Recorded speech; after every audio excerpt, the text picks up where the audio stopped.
Bueno, estimada audiencia, bienvenidos a Simañá Lecturas de Salón, una plataforma que coordino en el marco de las actividades organizadas por la Asociación de Estudios Judeo-Latinoamericanos, conocida como LACSA, y a la cual les invito a afiliarse.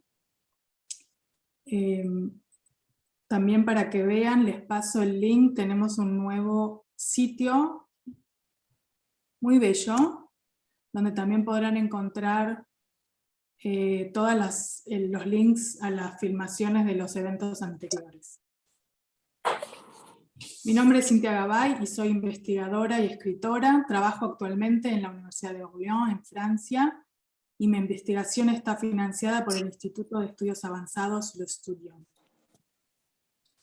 Hoy nos reunimos para debatir junto a Edgardo Dobry y Valentina Litvan en torno al concepto de rebelión de los hijos de Stéphane Modès en su libro L'Ange de l'Histoire, el ángel de la historia.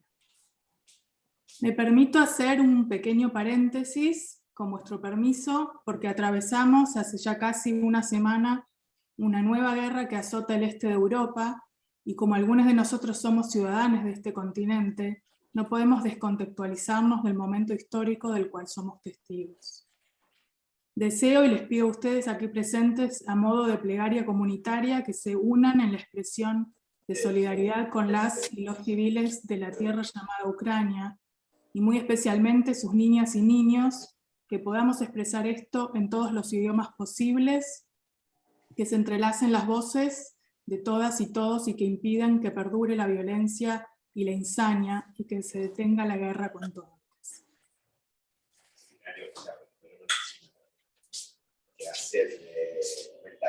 Continúo. Simañá, que significa en hebreo señalador de libros, fue ideada para ofrecer un espacio donde debatir específicamente... Somos ciudadanos también europeos. ¿Podría silenciar, Mijael, por favor? Perdón. Yo te silencio. Disculpas. Vuelvo a decir que Simañá significa en hebreo señalador de libros y que fue ideada para ofrecer un espacio donde debatir libros publicados en el área de estudios judeo-latinoamericanos o de interés para nuestra disciplina, ya sean recientes o de larga data. De modo que les invito a presentar libros con nosotros independientemente de si son ustedes las o los autores o bien lectores curiosos, si consideran que, por ejemplo, es necesario leer juntos la poesía de Denis León, aquí presente, El Cantar de los Cantares o El Proceso de Franz Kafka. Este es el espacio ideal para hacerlo de forma colectiva. Y acá les paso el link si están interesados para poder participar.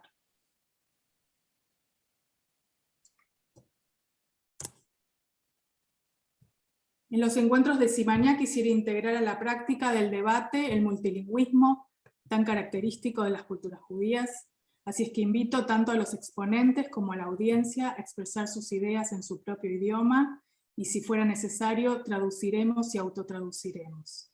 Sería enriquecedor que con cada encuentro nos lleváramos una palabra nueva para diversificar nuestro saber. Dicho esto, las lenguas oficiales del LACSA son el castellano, el portugués y el inglés, y por lo tanto es muy probable que las exposiciones sean en alguno o varios de estos idiomas. Hagamos de este espacio un lugar ameno, no solo para el debate, sino también para el intercambio de entusiasmos. Aprovecho para anunciar que nuestro próximo encuentro se llevará a cabo el 28 de marzo. Releeremos junto a Annette Levin, Emmanuel Cahan y Mirta Kupfermink el volumen El D-Book, Entre dos mundos, 100 años de metáforas, volumen editado por Melina Di Miro y Susana Scura. Hoy, sin embargo, contamos con la presencia de Edgardo Dobry y Valentina Litvan, a quienes procedo a presentar.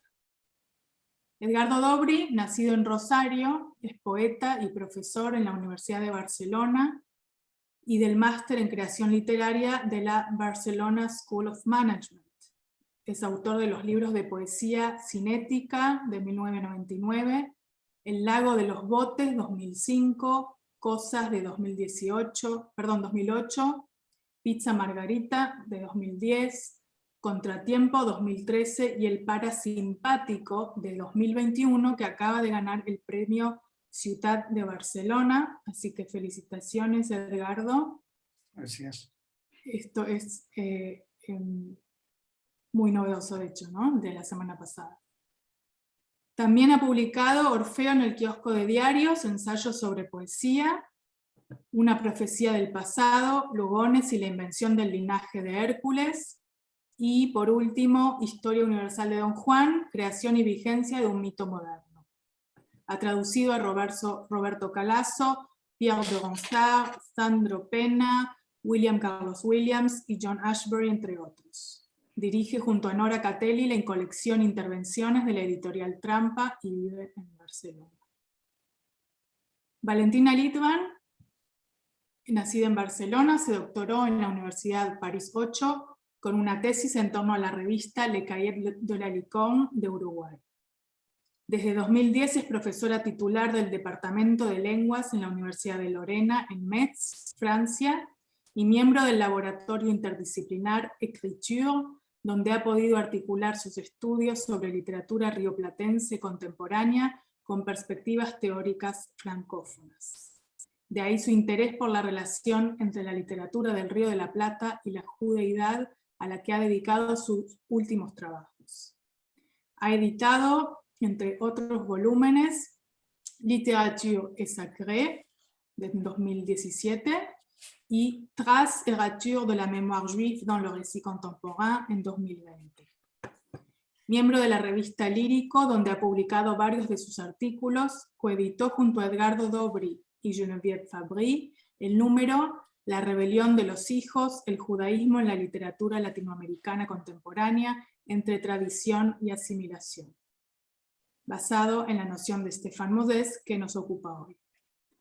Además, Valentina es responsable del proyecto colaborativo franco-alemán del programa Sierra, que trabaja en torno a los imaginarios de Europa en la judeidad latinoamericana. Edgardo y Valentina entonces van a presentar sus trabajos en torno al concepto de la rebelión de los hijos, y supongo yo que, entre otras cosas, explicarán este concepto en relación de la posibilidad de una disimilación, como menciona Modeste en su libro, expresada en la edad contemporánea en las literaturas en castellano, en contraposición a la denunciada asimilación de la cultura judía a las culturas europeas y en este caso latinoamericanas. Les pregunto, meramente para abrir el debate, pero por supuesto pueden contestar más tarde, ¿cómo se articula la posibilidad de una lengua, por definición no judía, que implique de todos modos un retorno, pero de qué modos un retorno, a la materia judaica, sus saberes, su mística, su historia, su palabra, sin su verbo? Adelante, Edgardo. Bueno, muchas gracias por la invitación, particularmente a Cintia Gabay, que nos propuso esta actividad e incluso diría que nos persiguió un poco para que dijéramos que sí, a pesar de que todavía estamos lejos de tener algo así como un libro para presentar, y diría que lo que nosotros vamos a presentar ni siquiera son respuestas, sino más bien preguntas que todavía nos estamos haciendo desde que empezamos con esta idea y con esta línea de investigación. No es casualidad que esta presentación la hagamos con Valentina Litván, porque con ella empezamos a dialogar hace un tiempo en una zona, podríamos decir, que no forma parte de nuestra especialización, si es que tal cosa existe en el ámbito de la lectura curiosa que cada uno de nosotros sigue, practica y en cierto modo enseña, pero ni Valentina ni yo somos profesores de literatura judía, ni de hebreo, ni de historia del judaísmo, Y hace unos años empezamos a preguntarnos de qué manera podía pensarse, o quizá podríamos decir repensarse, puesto que evidentemente otra gente lo hizo antes que nosotros, la cuestión de la literatura judía latinoamericana. En el año 2017, en junio de 2017, nos reunimos un pequeño grupo de personas interesadas por el tema en la Universidad de Metz, donde trabaja Valentina. Eso fue el germen de lo que más tarde fue el número al que hacía alusión Cintia, que salió en los cuadernos líricos que publican los amigos argentinos de París, Julio Premat, Sergio Delgado, Diego Vecchio. Lírico significa literatura del Río de la Plata contemporánea. Ustedes saben que los franceses aman las siglas, y entonces este juego de palabras entre lo lírico y la literatura rioplatense contemporánea no podía dejar de plasmarse en esta revista extraordinaria, por otra parte, en la que yo, y creo que Valentina también, hemos tenido la suerte de colaborar varias veces, y que finalmente se concretó en el año 2018 en ese número, que yo les invito a visitar si es que no lo han hecho todavía. Perla Sné, que está aquí con nosotros, fue una de las colaboradoras, y también alguien que hoy no nos acompaña, pero que ha sido muy importante para nosotros, Leonardo Senkman. Un poco más adelante explicaré por qué.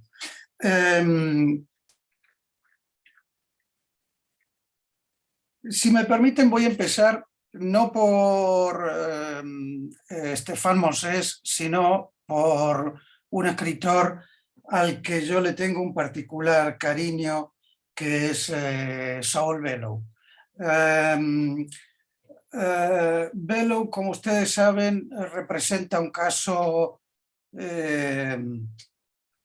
destacado de escritor judío americano. Y evidentemente, aunque las diferencias entre los Estados Unidos y la América Latina son importantes, me parece que hay algunas cuestiones que evidentemente son transversales a toda América, y por eso en ese número de Lírico, si ustedes lo ojean, van a ver que al final, en la sección de traducciones que cada número de Lírico trae, yo traduje un artículo de otro escritor judío americano menos conocido que Bellow, pero también muy interesante, que es Carl Shapiro, que justamente escribe un artículo que se llama casi idéntico a la conferencia que dio Bellow, a la que me voy a referir, que es la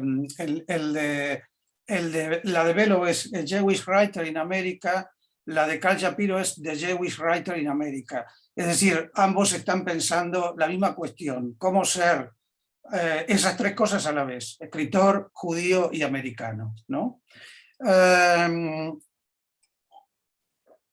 La conferencia que da Saul Bellow es del año 1988, y este dato me parece que es importante, no solo porque para entonces Bellow ya es un hombre mayor y ha publicado casi todos sus libros fundamentales, sino porque hacía ya más de 10 años que había ganado el premio Nobel. Y en 1976, como ustedes recordarán, un año después de publicar la que es probablemente su obra más importante, que es El Testamento de Humboldt, o El legado de Humboldt, se suele traducir también. El Humboldt Gift sería algo así también, como podríamos decir el regalo, el don de Humboldt, ¿no? Ustedes recordarán que la novela está escrita desde la perspectiva del que es el discípulo, el protegido de Humboldt, que se llama Citrina.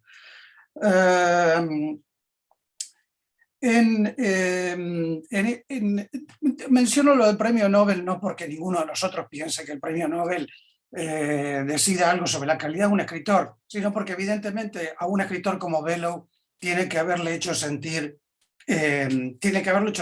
autorizado para hacer algunas afirmaciones categóricas acerca de su posición como escritor judío y americano, porque justamente en esa conferencia lo que dice Bellow digamos, Bellow de alguna manera hace un repaso a su trayectoria, recuerda cómo en sus años de estudiantes lee a Oswald Spengler, lee La decadencia de Occidente, donde Spengler, como ustedes recordarán, sobre todo en la segunda parte, insiste en que los judíos están incapacitados para comprender y para participar activamente en la historia contemporánea de Occidente, porque los judíos provienen de una cultura mágica, asiática, zoroastriásica, en tanto que la cultura judía, perdón, en tanto que la cultura occidental contemporánea es una cultura esencialmente fáustica en la idea de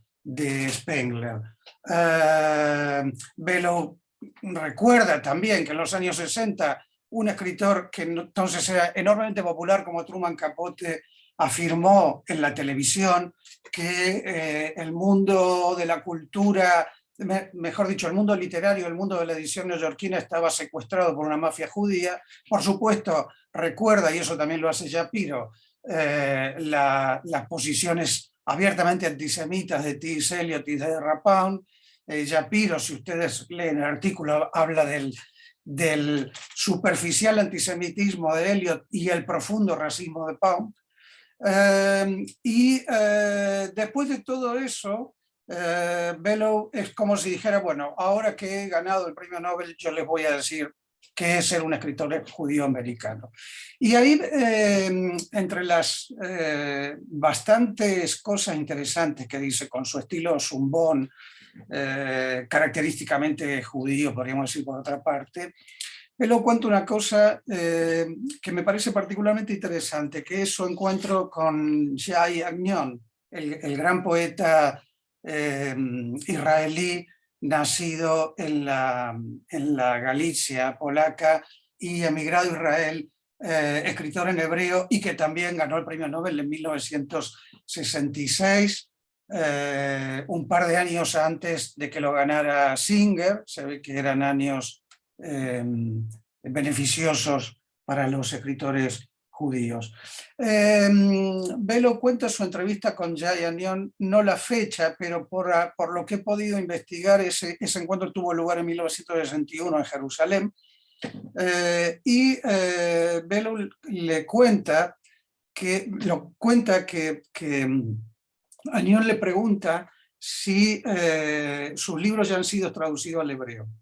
Claro, en ese momento Bellow todavía no había sido traducido al hebreo, precisamente porque todavía su fama internacional no le había llegado.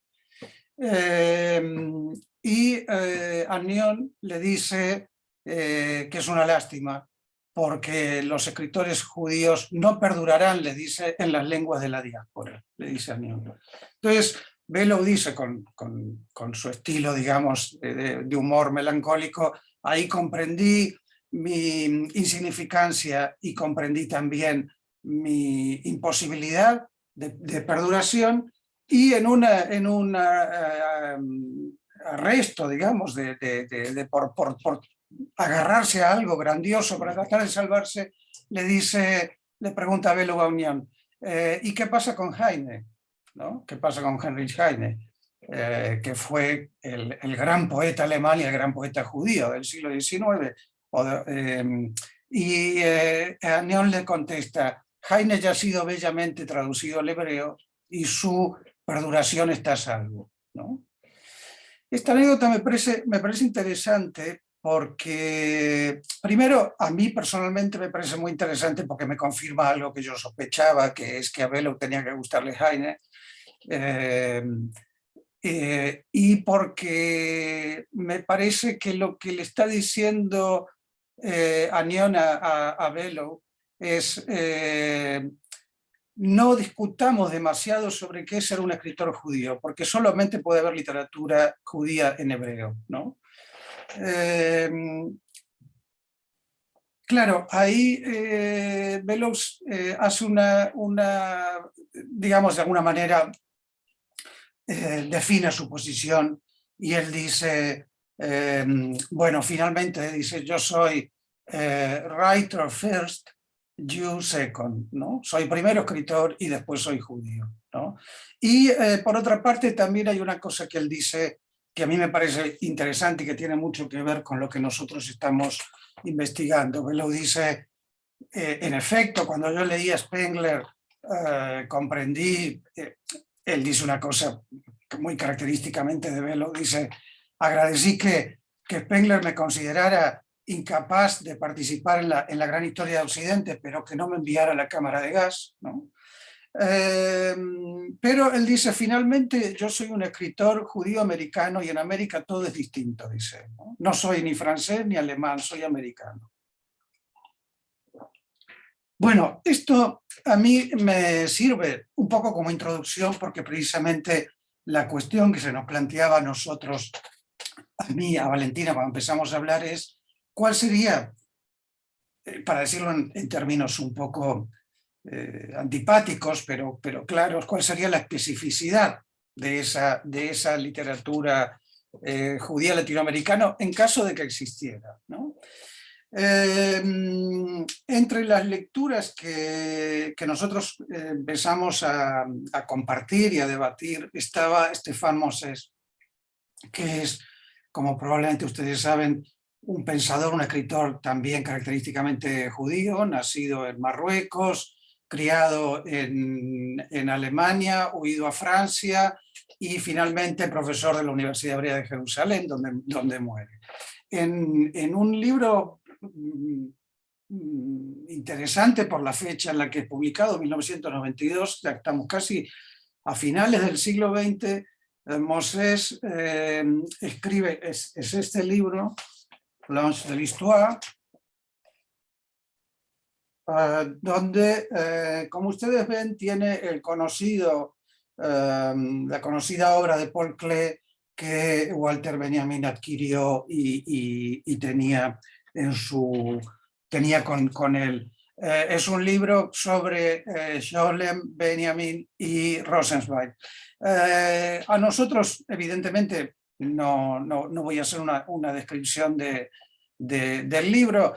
Nos interesó particularmente esa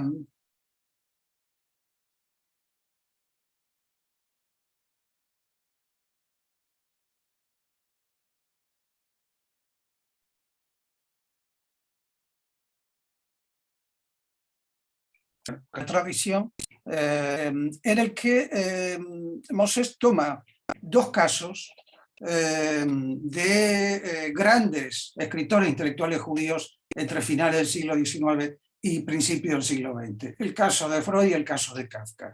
Dice, no es casualidad que el autor, el creador del complejo de Edipo, haya sido un judío asimilado, nieto de un antiguo habitante de Unstruther, de la Galicia polaca, que era un judío muy observante, ¿no? Un judío todavía, podríamos decir, completo. Como ustedes saben, el complejo de Edipo precisamente habla de la del simbólico asesinato del padre por parte del hijo para ocupar su lugar. En el caso de Kafka, Moses toma la carta al padre, en la que Kafka, en un momento dado, hablando del judaísmo, le reprocha a su padre el hecho de que su padre le dijera que tenía que poner más empeño, dice Kafka, en practicar esa nada que tú mismo ya no sabías practicar. Evidentemente esa nada era el judaísmo, ¿no?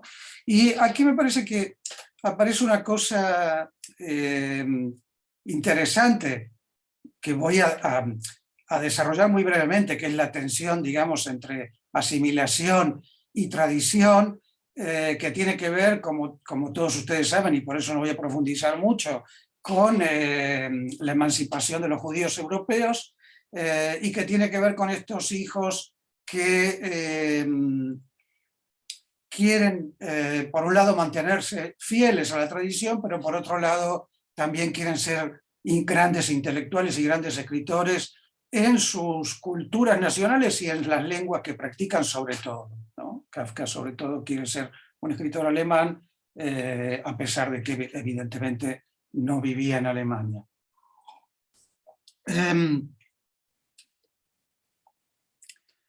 Digo, hay una cosa que menciona Mosés que me parece muy interesante, que son las interpretaciones que hace Gershon Scholem de la literatura de Kafka como lo que él llama una teología negativa. Scholem dice que en Kafka la cuestión del judaísmo aparece justamente como una cuestión silenciada, como una cuestión perdida, como esa ley a la que todavía se puede acceder pero ya no se puede comprender, como esa escritura que ya no se puede descifrar, ¿no?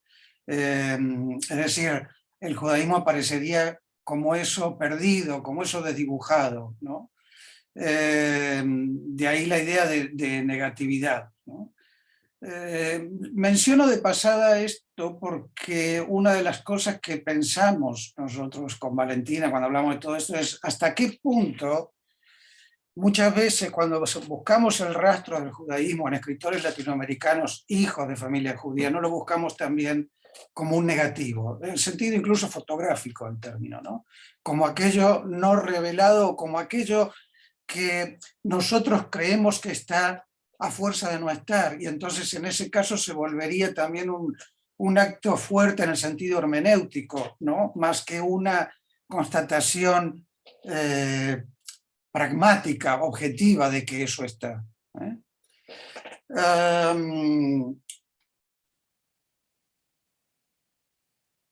Mosés plantea la cuestión en Kafka porque evidentemente la presencia en Kafka de la cuestión judía aparece y no aparece, y en la carta al padre queda muy claro cómo Kafka en ningún momento le dice a su padre yo no quiero saber nada del judaísmo. Por otra parte, todo el mundo sabe el gran interés de Kafka por el teatro yiddish, etc.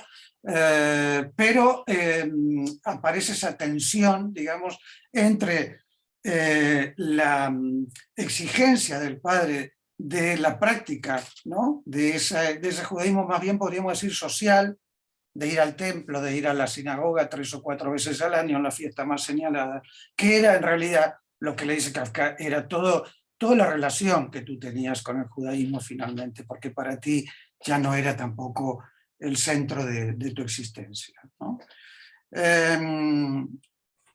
Nosotros pensamos que ese concepto podía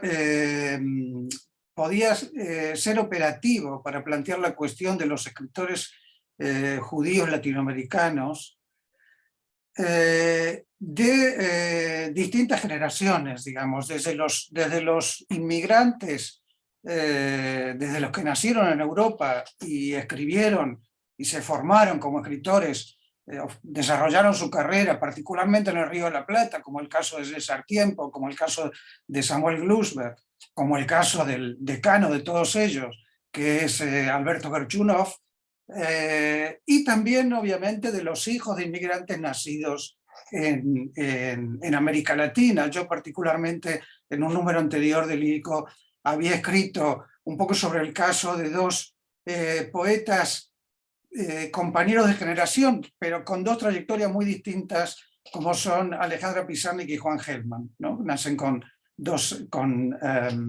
pocos años de diferencia. Gelman nace en el 30, Pizarnik en el 36. Los dos son hijos de judíos inmigrantes llegados poco antes a Argentina.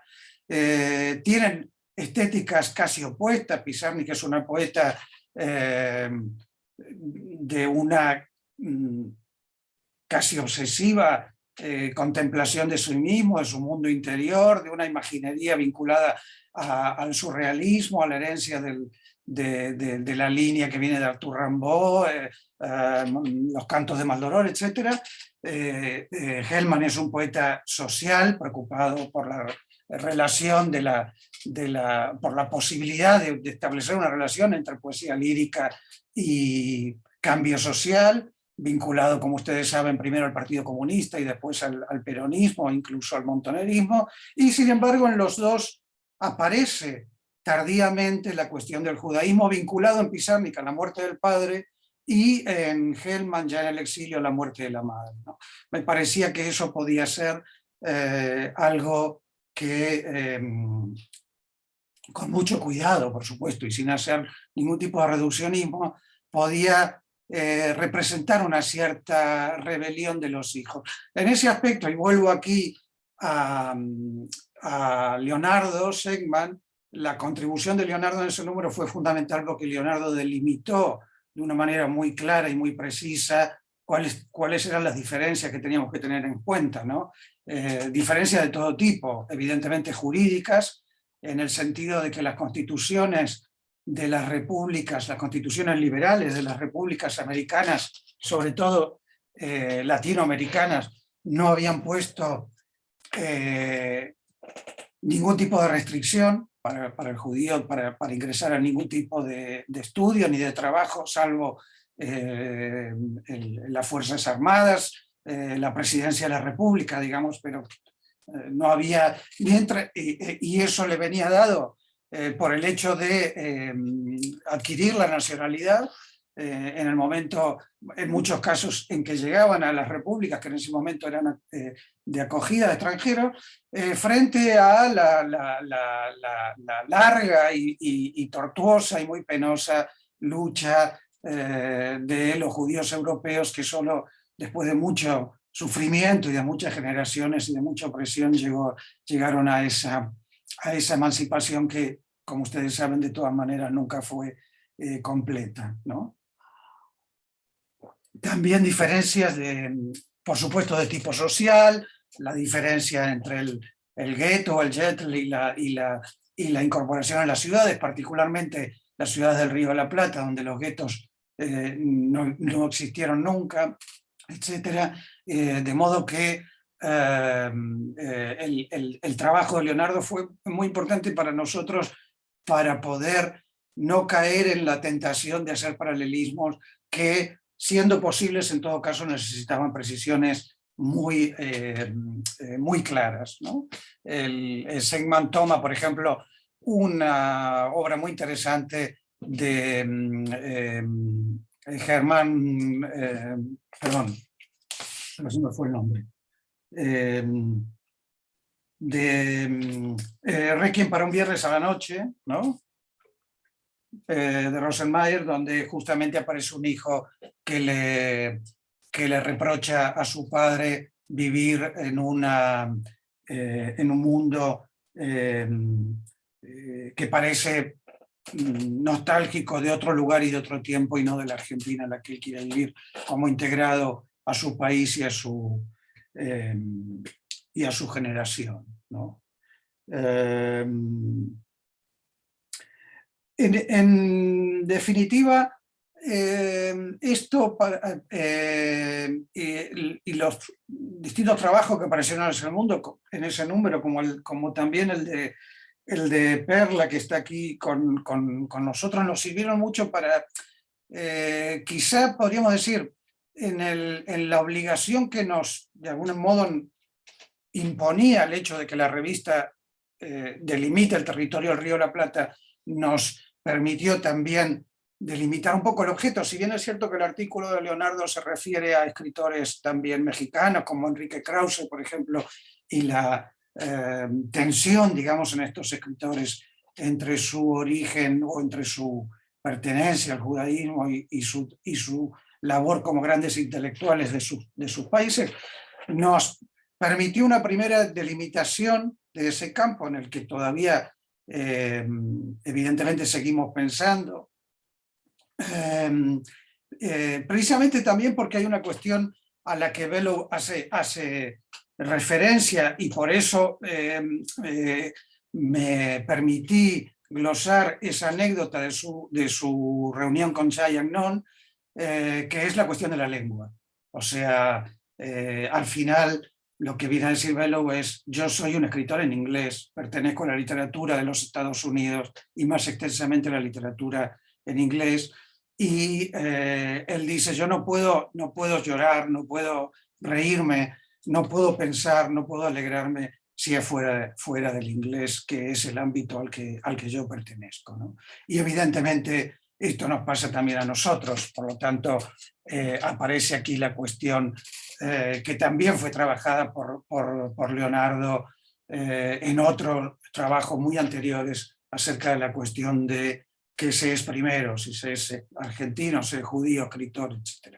Bueno, estas son un poco para presentarles a ustedes, para que vean que realmente tenemos más preguntas que respuestas, las líneas en las que nosotros estamos pensando y que realmente, como ven, son todavía, por lo menos en mi caso, bastante incipientes, pero que nos permiten ir recortando algunas cuestiones que son las que creo pueden tener un interés, como digo, todavía en el estado de pregunta más que de respuesta.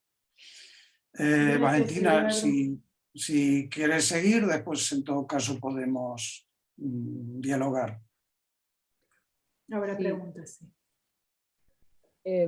Bueno, gracias Cintia también por la invitación, que asumo como Edgardo, no como una presentación ni de un libro, ni de ideas concluyentes, ni siquiera de hipótesis, sino también de preguntas a partir de esa noción de rebelión de los hijos, que bueno, a lo mejor puedo desarrollar un poco más tal vez la idea de Mosés y el por qué es tan estimulante Mosés, a pesar de las diferencias que señalaste, que evocabas de Leonardo, del artículo de Leonardo, que no sé si dijiste, pero me parece fundamental también la diferencia sobre el origen extranjero, ¿no?, de los escritores latinoamericanos que reprochan a sus padres más que la adhesión a una religión, ¿no?, esa oposición entre la extranjería y la religión en que consistiría tal vez esa rebelión, esa diferencia fundamental, me parece. Entonces, para los que no conocen, eventualmente voy a hablar un poquito de Mosés y de ese origen de la cuestión, y después formularé algunas preguntas que me hago y que son también incipientes, y que para abrir el diálogo y seguir el diálogo con Edgardo y la cantidad de cosas interesantes que dijo. Entonces Mosés nació en Berlín en realidad, y en el 31 huyeron a Marruecos por el nazismo, y después rápidamente se fueron a París, donde estudió, por lo tanto siempre en lengua francesa, en una familia asimilada de cultura arraigadamente alemana. En el 61, sin haber tenido ninguna formación religiosa, por lo tanto, él estudia literatura alemana en París, y en el 61 Mosés enseña en la Sorbona y en la escuela de Orsay el pensamiento judío. La escuela de Orsay es un centro de intelectuales donde se encuentran muchos judíos, de filósofos, pensadores del siglo que serán fundamentales, como Henri Atlan, Vladimir Yankelevich, Manuel Levinas, y Mosés rodea a toda esta gente que está en el origen también de los famosos coloquios de intelectuales judíos en lengua francesa, que tuvieron lugar ininterrumpidamente durante unos 50 años, y que son, me parece, fundamentales en toda la reflexión, sobre todo desde la posguerra inmediata, sobre cómo reparar lo irreparable, qué significa ser judío, desde una perspectiva más identitaria, ¿no? No estoy hablando de literatura entonces. Y sobre todo la pregunta clave que sí nos interesa, que es, bueno, que también nos interesa, pero particularmente, la articulación entre la pertenencia judía y la integración a una nación, ¿no? En este caso la francesa, para muchos de ellos, o la mayoría, con la convicción de que el pensamiento judío tiene un alcance universal. Esa es un poco la postura de muchos de ellos en esa época. En los coloquios judíos, de intelectuales judíos en lengua francesa, después no solo intervienen judíos, también está Blanchot y otros pensadores, y bueno, es realmente una línea muy interesante del pensamiento sobre el judaísmo y sobre la Shoah y la identidad francesa. Y bueno, en el 68, como muchos otros franceses, pero él de la mano de Gershom Scholem se instala en Israel, donde enseña en la Universidad Hebrea y es fundador del Departamento de Literatura Alemana del Centro Franz Rosenzweig y los estudios judíos alemanes, donde enseñará 30 años. muere en 2007 en París. Su obra más conocida es justamente fruto de su tesis de doctorado que escribe en francés sobre Franz Rosenzweig, y se llama Sistema y Revelación. Creo que no está traducida al español. Con un prólogo de Levinas, es del 82. Después tiene varios artículos sobre todos estos tres pensadores en los que se basa el ángel de la historia, ¿no? Que son Rosenzweig, Scholem y Benjamin, pero tiene también muchos artículos frutos de sus seminarios. Algunos han sido compilados en libros como Eros y la Ley, lecturas bíblicas, que sí que existe en español en la editorial Katz de Buenos Aires, o Exégesis de una leyenda sobre Kafka, que también existe en español en la editorial Subsuelo. Pero hay, como digo, otros textos que no existen todavía, que no están traducidos, sobre Celan, Freud, etc. Además de introducir a Rosenzweig, que ese es por lo que se lo conoce básicamente en Francia, y de esclarecer y de ayudar a entender el pensamiento de Benjamin y de Scholem, y aclaro que, bueno, creo que quedó claro, pero no soy ni especialista en Stefan Moses, ni en filosofía alemana, así que es el punto de partida que, bueno, en fin, con toda mi humildad. Pero el interés de Moses es en haber enriquecido el debate de la noción de modernidad judía y de condición judía, y de renovar la reflexión entre religión, historia y política, que nosotros adaptamos, la punta hacia la literatura, y que nosotros nos apropiamos de alguna manera para la literatura. Contra toda visión dogmática, Moses siempre se pronuncia en favor de la constante invención de sentido, que según él es el fundamento de la tradición judía y la esencia misma de la revelación. Y sus reflexiones, su pensamiento, podría decir que se inscribe en un contexto siempre articulando dos tensiones, o la tensión insoluble entre crítica y norma, libertad de interpretación y fidelidad al texto, Agadá y Alajá, para evocar el título de Bialik, Cábala, Scholem y Talmud, Levinas. Siempre hay dos polos entre los que él articula su razonamiento. El ángel de la historia, entonces, propone, o en el ángel de la historia él nos demuestra cómo Rosenzweig, Benjamin y Scholem proponen un nuevo concepto de historia que rompe con el modelo teleológico occidental, que hay que situar en el traumatismo de la Primera Guerra en Alemania en los años 20, y ante un horizonte de crisis de civilización occidental que desmiente precisamente la idea de progreso continuo y lineal. Y la nueva concepción de la temporalidad en estos autores, la idea común, el punto de partida común, se basa en la idea de actualización, en la idea del tiempo de hoy, ¿no? Que critica la razón histórica, los axiomas de la continuidad, de la causalidad, del progreso, y que tiene que ver en ese sentido también con el cuestionamiento de sus padres, ¿no? de la actitud de los padres, de la asimilación. La concepción temporal en ellos se lleva paralelamente como un retorno, como un regreso a cuestionarse sobre las tradiciones y el judaísmo, ¿no? Entonces, frente a la rebelión de los hijos, que en realidad encarnan sus padres, porque son los padres quienes se rebelan contra la tradición de normas vetustas que encarnaban, ¿no? La tradición judía, lo del shtetl, frente a ellos, en realidad, estos autores, estos pensadores establecen, dice Moses, una alianza simbólica con los padres de sus padres. Y es una alianza que escandaliza, obviamente, a la generación anterior, porque supone negar el sentido de la historia, todo el sentido de ellos, de progreso, de integración, etc., ¿no? el curso de la historia.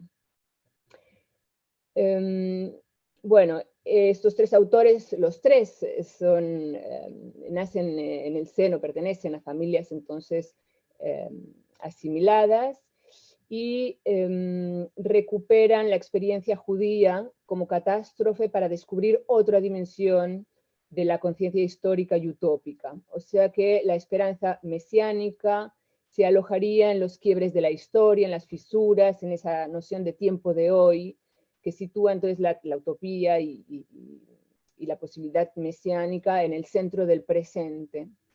Y los tres lo hacen de maneras muy distintas. Rosenzweig habla del tiempo de hoy como trampolín hacia la eternidad, introduciendo entonces una dimensión trascendente en la historia. Scholem desde la historiografía,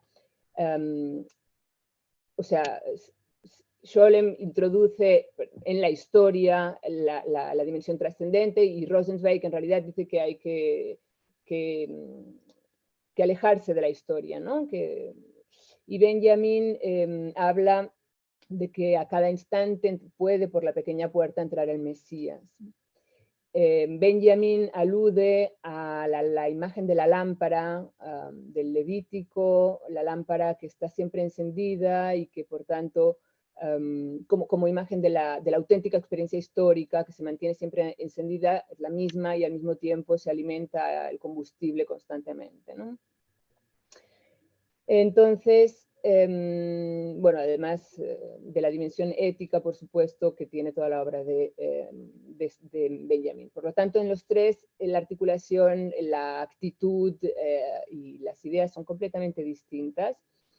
Lo importante es esa oposición al concepto de historia del progreso, y la posibilidad del mesianismo de hoy, ¿no? Que reelaboran o que redescubren estos pensadores judíos alemanes. Para Moses, la idea fundamental es el descubrimiento de lo inesperado que se da a través de un tiempo, en el pasaje entre un tiempo de la necesidad, dice él, hacia un tiempo de los posibles, de lo posible. Que tendría lugar gracias a la irrupción de lo imprevisible, de lo nuevo, en una actualización constante.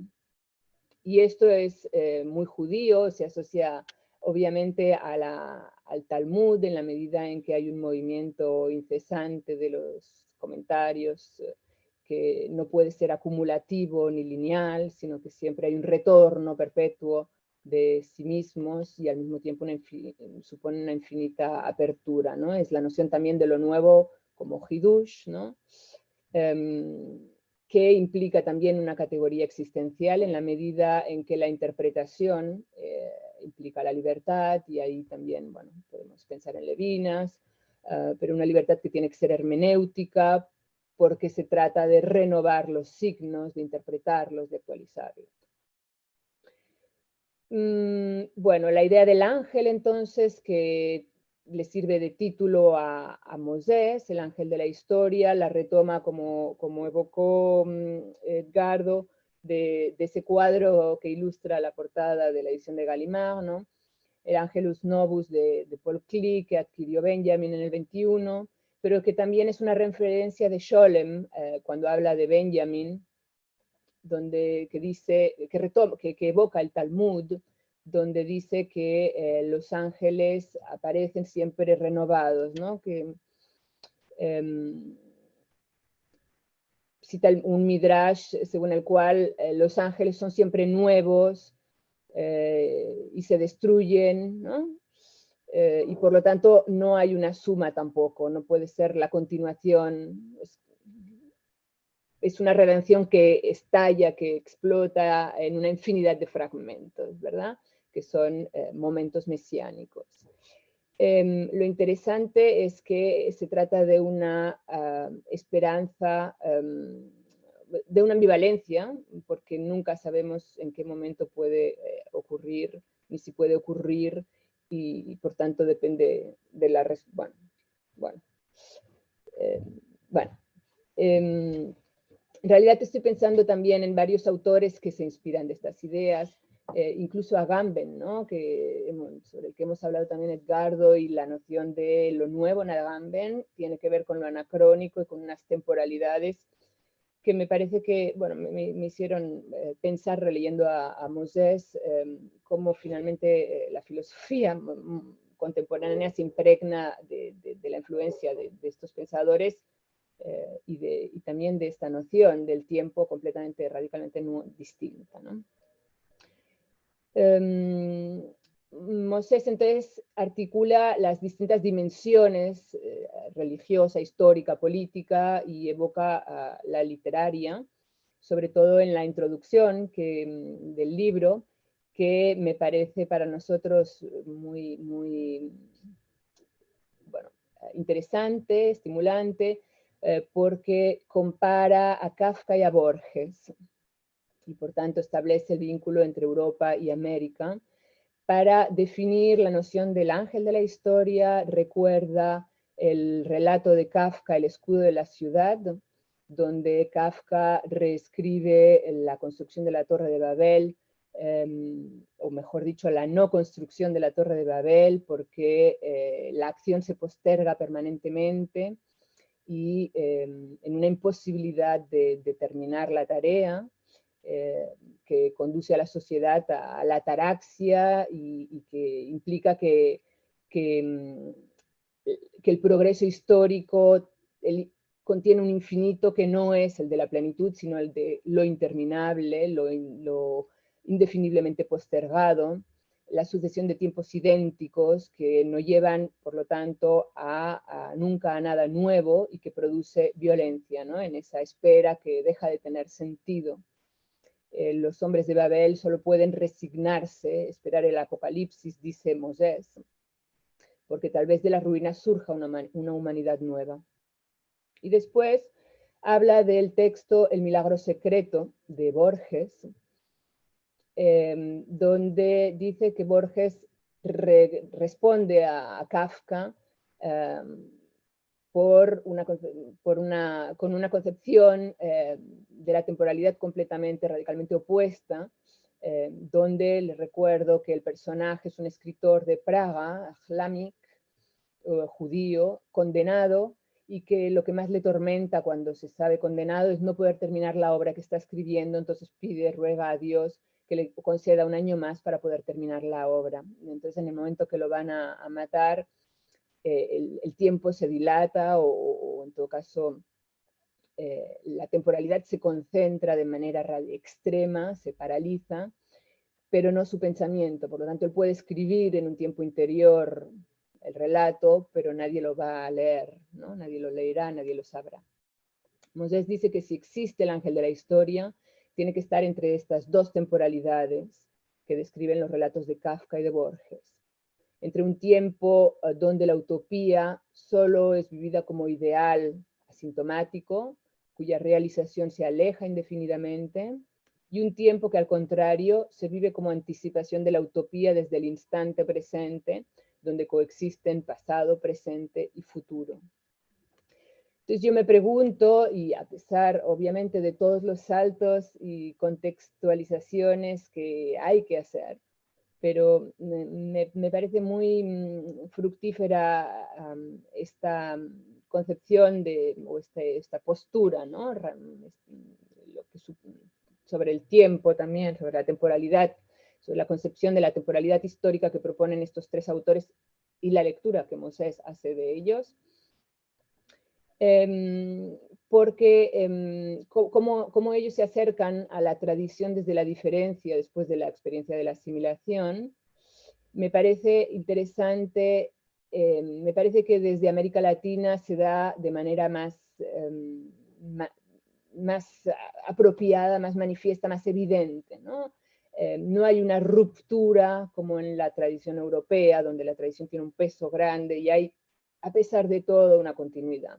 Me parece que la distancia en América es de lo más evidente, y la relación con el pasado, con la historia europea, con la tradición también, incluso lingüísticamente, es más fuerte, ¿no? Y tú hacías referencia a la lengua, sobre la que seguiremos pensando y elaborando porque tenemos próximamente un coloquio sobre eso.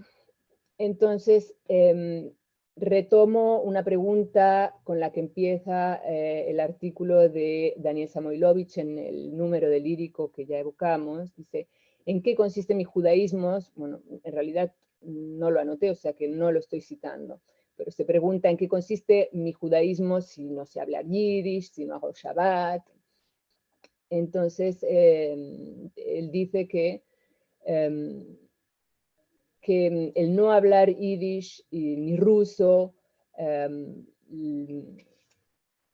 le provoca una irresponsabilidad que considera fundamental para lanzarse en la escritura, ¿no? Tú hablabas, Edgardo, de las tres, o sea, ser escritor, ser judío y ser americano, o sea, la articulación entre las tres dimensiones. Y cuenta una anécdota en la que su abuela enferma, una abuela que hablaba el castellano con acento y era analfabeta, bueno, cuando está enferma, él le piden que le lea cuentos y que le lea. Entonces él lee y dice, o sea, en esa inversión generacional me parece que hay algo también ahí muy interesante para pensar. Es decir, que normalmente esperaríamos que el padre o el abuelo lea al niño, y en este caso es al revés. Entonces, Samoilovich recuerda cómo en esa inversión de roles y con una lengua desprovista de gravedad, del peso de la tradición, lo judío se vincula con la escritura o con su identidad de escritor, algo así. ¿En qué medida entonces el peso, la liberación de ese peso de la tradición no corresponde con lo nuevo, con la idea de lo nuevo, de esa temporalidad de estos pensadores judíos que Mosés destaca, el elemento de lo nuevo en la judeidad latinoamericana? Desde el momento en que la tradición no es simplemente una suma, sino una coexistencia, y eso es algo que Edgardo muestra bien tanto en sus poemas como en algunos de sus ensayos, ¿no? En una diferencia que me parece muy interesante en la relación con la tradición entre América y en Europa, ¿no? En América y en Europa.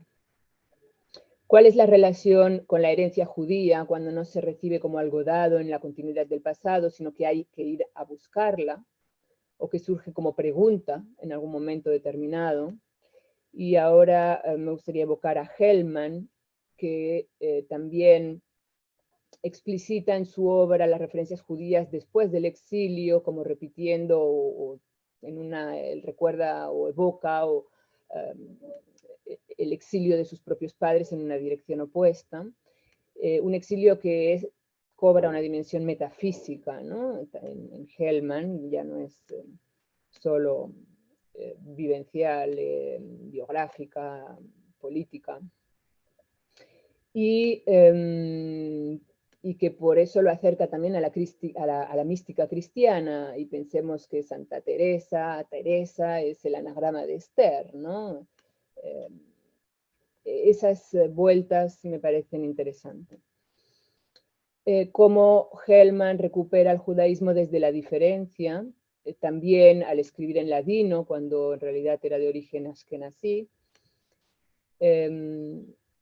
y es algo que también dice él mismo en sus propios poemas, ¿no? Cuando escribe, mi padre vino a América con una mano atrás y otra adelante para tener bien alto el pantalón, yo vine a Europa con un alma atrás y otra adelante para tener bien alto el pantalón. Hay diferencias, sin embargo, él fue a quedarse, yo vine para volver. Hay diferencias, sin embargo, entre los dos fuimos, volvimos, y nadie sabe todavía dónde iremos a parar. Y a la madre, sobre todo, en carta a mi madre, después de su muerte, cuando le pregunta, siempre supiste lo que hay entre nosotros, y nunca me dijiste, por culpa mía, te reproché todo el tiempo que me expulsaras de vos. Ese es mi exilio verdadero. Nos reprochamos ese amor que se buscaba por separaciones. Tu padre, ese rabino o santo que amabas más que a mí, me perseguías porque no supe parecerme a él. ¿Y cómo iba a parecerme? No me querías otro. Soy planta que no ve sus raíces. Es decir, como si Hellman afirmar, a reafirmar a su judeidad desde la diferencia que los confronta a esa misma herencia. Se reconoce desde la separación que permite la propia tradición, ¿no? Y que lleva a cabo de múltiples maneras, también reelaborando técnicas de la tradición, como la intertextualidad restringida que utilizaban los poetas hebreos del Al-Ándalus en el siglo XIII, que consistía en citar versículos de la Biblia y reinterpretarlos, entretejerlos con la literatura, con el poema, de manera que a veces contradecían incluso el sentido original. Y Hellman hace lo mismo citando a estos poetas, ¿no? En composiciones, a estos poetas medievales. Y escribe: a veces tengo un sueño maravilloso, que alguien vuelva a partir de este poema mío, que prolonga una escritura de hace 9 siglos, que es eco de otra de 3 siglos antes. Es decir, bueno, ¿qué significa reconocerse desde la diferencia? No está también ahí el germen de la actualización a la que alude Mosés a través de los pensadores que evocamos. ¿En qué sentido la actualización de la tradición se da de manera distinta en Europa y en América? Y qué relación diferente tienen las temporalidades con la historia, con la tradición. ¿Qué significa Europa para estos escritores para los escritores judíos latinoamericanos? Que es una pregunta que podemos formularles a muchos de ustedes. ¿Cómo se representa? Por tanto, no se trata de una ruptura, de la ruptura de la asimilación, sino de reconocer una diferencia que supone, ¿no?, el ser judío americano. Y en la literatura de las últimas décadas, cuando justamente el conflicto entre lo nacional y el origen extranjero judío ya no tiene sentido, no es un problema, escritores que se sienten, bueno, que están completamente integrados y que forman parte del canon, donde se sitúa lo judío argentino, donde se reconoce la dimensión judía de lo argentino, incluso en la literatura escrita por no judíos, ¿no?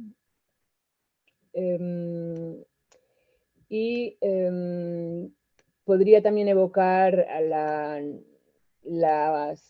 última novela de Saúl, que saludo, que está ahí también, sobre la que estoy trabajando para el Sierra próximamente, y sobre quien Leonardo dijo algo muy lindo en la presentación de la primera novela, que era que su judaísmo, justamente, a diferencia de otros casos donde aparece como algo conflictuado, aquí en la escritura de Saúl aparece de manera natural, ¿no?, sin ninguna incomodidad. Y sin embargo, me planteo, o sea, la cuestión de la transmisión tampoco se da desde la continuidad ni de la ruptura, sino justamente a través de esos paralelismos disimétricos, ¿no?, donde se narran los tiempos posibles en los que coexisten pasado, presente, futuro. Otra vez la vuelta, me parece que la cuestión del tiempo es fundamental, o puede hacernos reflexionar sobre la judeidad de otra manera en América Latina. La ambivalencia para concluir, ¿no?, y dar paso a la charla, la ambivalencia entre la ignorancia y la resistencia a perder esa tradición, ¿no?, ignorar la tradición, el yiddish, bueno, los Samuilovich, Dobry, Clarice Lispector, bueno, en fin, la ignorancia y la resistencia a perder esa pertenencia, esa herencia, la memoria y el olvido, formuladas de otra manera, la interpretación, y la libertad, o sea, hasta qué punto tenemos libertad de interpretar, ¿no?, dónde están los límites de esa tradición, ¿no? Albert Memmi decía que o postulaba que el futuro de la tradición judía sería, o que lo mejor que le podría pasar de alguna manera sería convertirse como en la tradición griega, en un depósito cultural para todo el mundo, ¿no? ¿Hasta qué punto se trata de eso?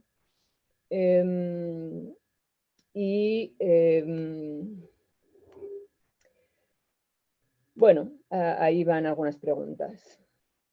Hay un artículo de Moses que traduje para el número de Lírico, al que vuelvo a invitar, lo hemos evocado varias veces, donde establece una tipología de la modernidad judía, y que es muy interesante cómo compara los filósofos de la normatividad judía, de la modernidad normativa, perdón, y algunos escritores de la modernidad crítica. Es algo sobre la que ya... Bueno.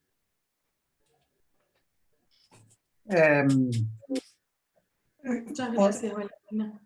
¿Puedo Sí, retomar sí, un momento? Sí, por supuesto. Sí, bueno, sí, gracias, Valentina.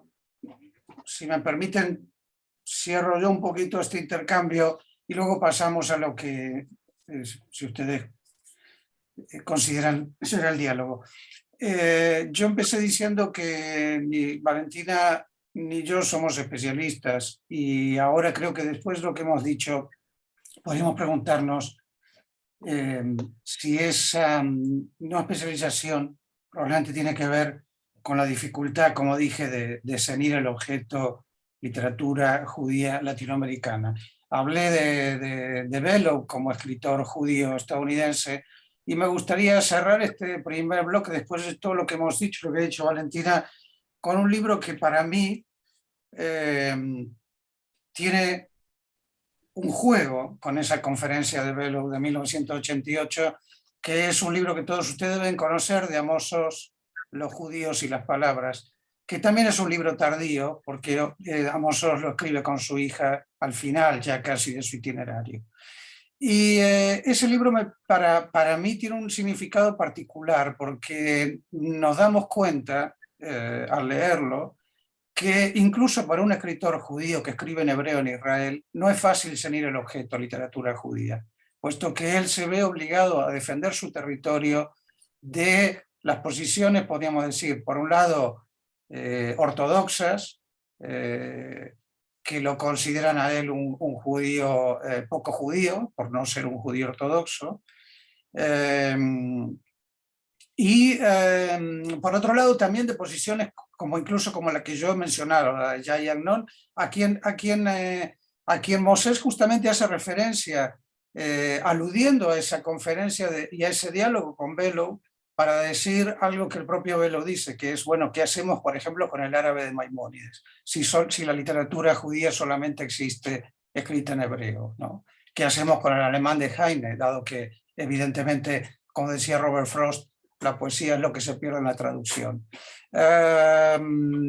Luego, me parece muy interesante el hecho de que un autor tan, creemos, importante, consagrado, como Amos Oz, en el año 2012 todavía se sienta la necesidad de intervenir para defender su posición como escritor judío, siendo que esa entidad para cualquier escritor judío de la diáspora parece tan sólida que incluso causa cierta envidia, ¿no?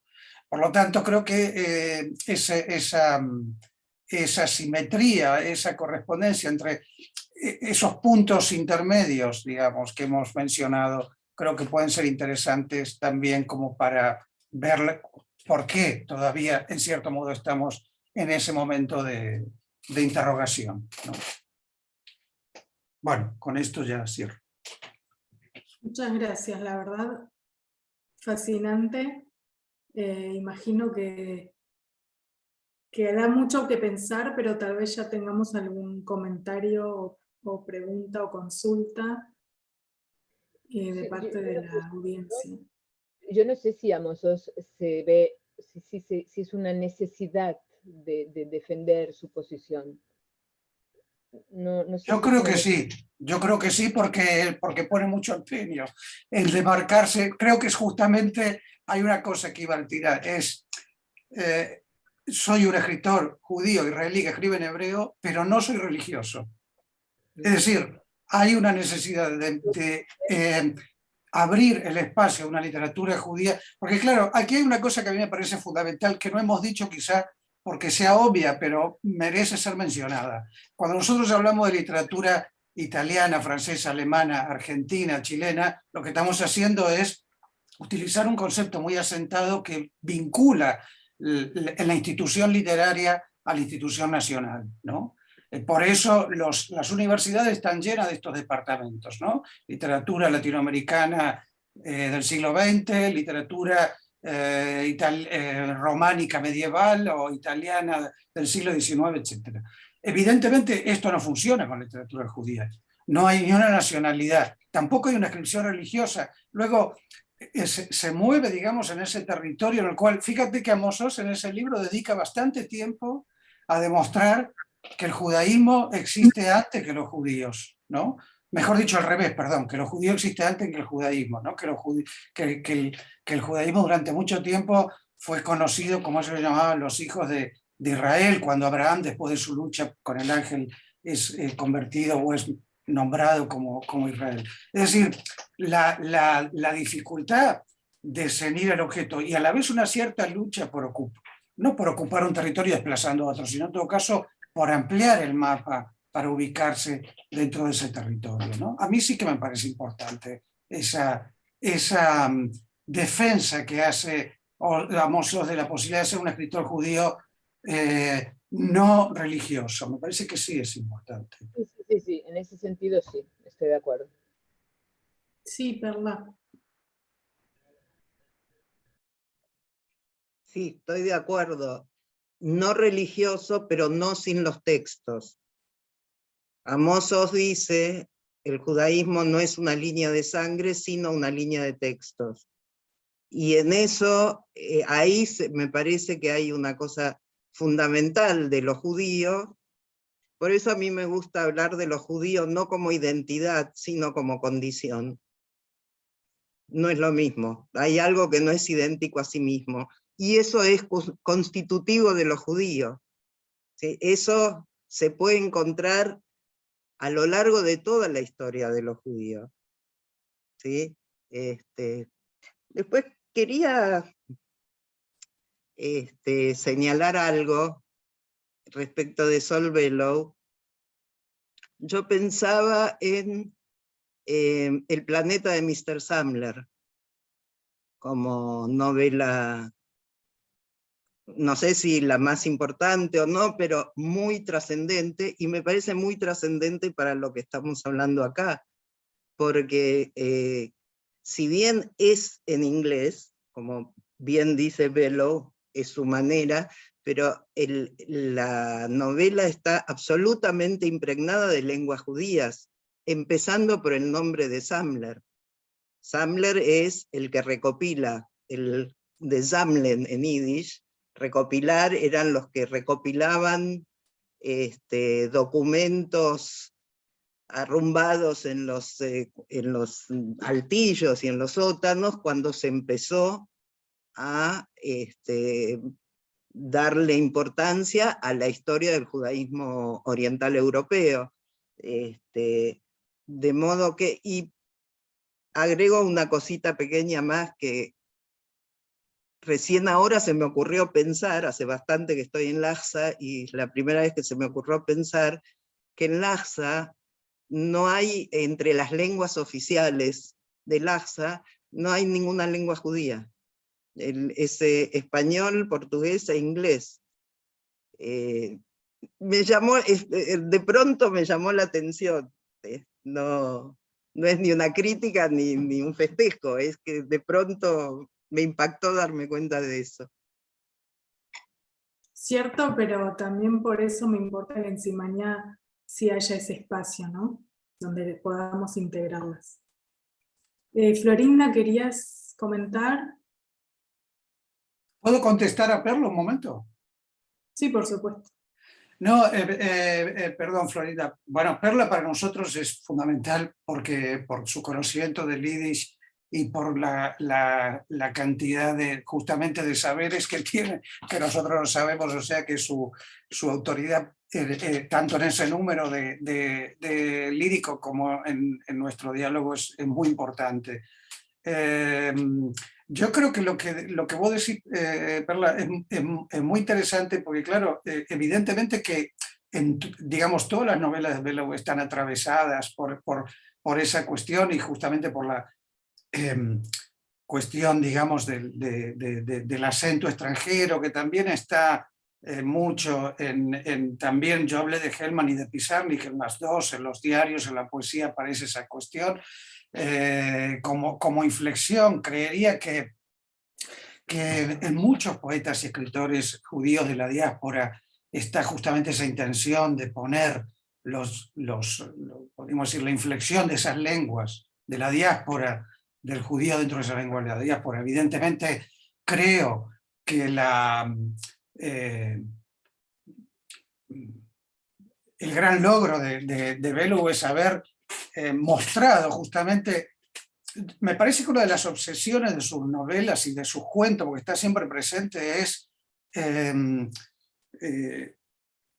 cómo ser un buen judío, pero no para el judaísmo, sino para la comunidad gentil. O sea, cómo siendo judío yo puedo ser un buen profesor, un buen marido, incluso un buen amante, hasta incluso un buen estafador, si quieres. Pero hasta qué punto, digamos, el judaísmo, cómo demostrar que el judaísmo no me imposibilita de ser bueno en lo que me proponga. Eso me parece que está presente siempre.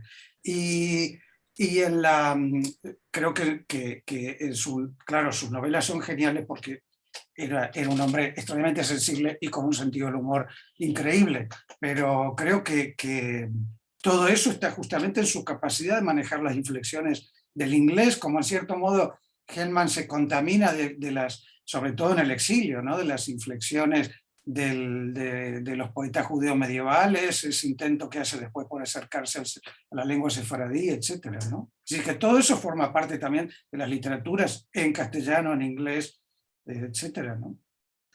Retomo, y Florinda tenía un comentario, pero justamente dijiste, me hizo pensar en Freud, ¿no? Obviamente, ¿no? O sea, la lucha de Freud es que el psicoanálisis no sea, o sea, sea universal y no sea encasillado como él, como judío, y al mismo tiempo dice algo esencial de mi, no sé cómo lo formula, pero del judaísmo está en esto y no puedo decir qué, ¿no? Esa contradicción es interesante.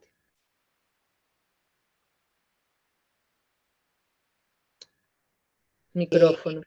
Sí, lo que quería decir era algo sobre el caso de Amos Oz, que por supuesto no es el núcleo de este encuentro. Primero, la condición de escritor judío siempre va a ser una condición guionada. Quizás no solo del escritor, pero estamos hablando de Oz. O sea, en el sentido del guión que nos enseñó Saúl ya hace muchos años.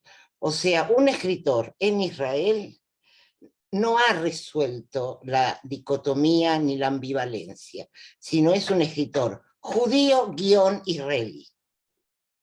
Y ahí también hay conflictos entre los dos lados del guión. No está resuelto, tampoco para Amos Oz. Y en el caso de Oz, quiero recordarles la figura del traidor en su magistral novela sobre Judas, donde es evidente que el único que hace avanzar la historia son los traidores.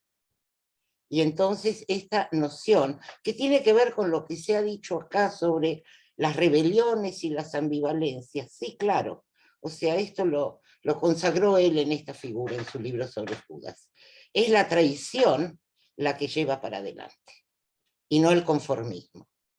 Y en ese sentido, quizás también la traición es muy judía, ¿verdad?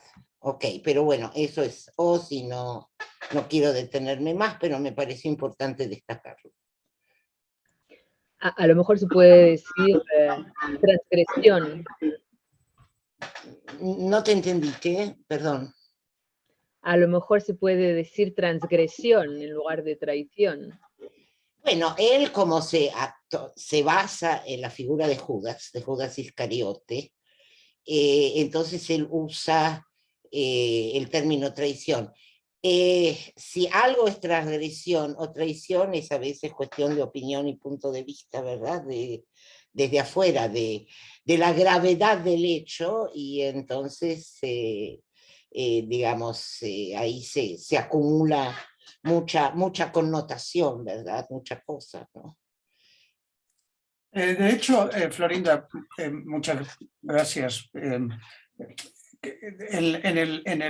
el número que hicimos con Valentina hay un artículo de David Lembler, que si no me equivoco es amigo tuyo, Valentina, o lo conoces, es un joven pensador francés, en el que justamente él tuvo la gentileza de tomar nuestra iniciativa y de alguna manera demuestra que en la religión judía hay una cierta tradición de la rebeldía, ¿no? O si queremos de la transgresión. De hecho ya Jacob compra su primogenitura, ¿no? Es decir, que hay una tensión, digamos, siempre entre seguir la ley y interpretarla, transgredirla, rebelarse. O sea que ahí creo que también hay una línea interesante. Bueno, sin entrar demasiado, porque no es nuestro tema y no tenemos tiempo, quiero señalar que existe una confusión en nuestros tiempos que tiene que ver con el hecho de que a ciertos sectores profundamente ortodoxos los vemos como personas muy rígidas, atadas a dogmas y inmovilizadas en esos dogmas. Entre otras cosas lo hacen porque pretenden defenderse de las tormentas exteriores. Pero tradicionalmente el judaísmo no fue dogmático. Antes se mencionó, el Talmud está armado con las infinitas interpretaciones de los textos básicos, y esos textos no tienen solución. Miren, perdón, un cura católico norteamericano que vivía en Jerusalén hace unos años lo dijo muy gráficamente. Dice, si yo le doy a leer una discusión talmúdica a un sabio católico, va a leer lo que dice el rabital y lo que dice el rabicual, etcétera, y cuando llega al final me va a decir, pero ¿qué pasa? Falta la última hoja. ¿Cuál es la decisión final? Y no entienden que en el judaísmo no hay una decisión final. O sea, hay una apertura. De modo que en realidad es muy curioso, y vuelvo a decir, excede lo que podemos conversar acá, pero hay una tensión entre lo conservador, por decirlo de una manera más o menos suave, que adopta el judaísmo en algunos casos de manera defensiva, y una antigua tradición que es la de la rebelión, y que, bueno, y que empieza con Abraham yéndose de la casa de su padre, ¿verdad? O sea, desde el mismo origen. Gracias, Florinda. Una cosa pequeña, creo que Scholem el que habla de la paradoja de la tradición de romper con la tradición. ¿No? ¿Qué? Creo que Scholem, no sé, pero es eso. Saúl.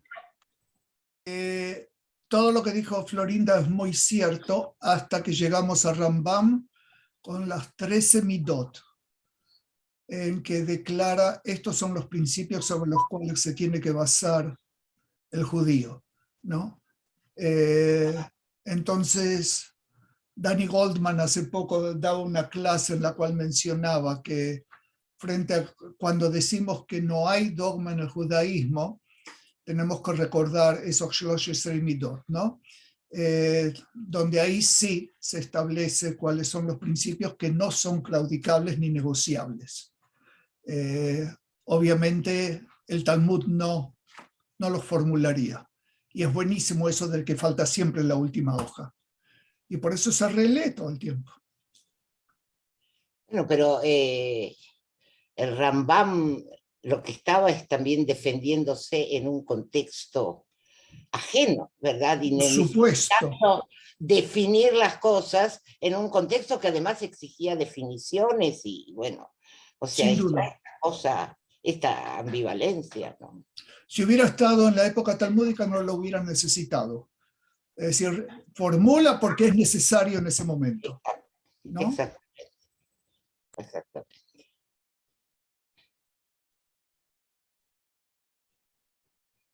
¿Algún comentario más?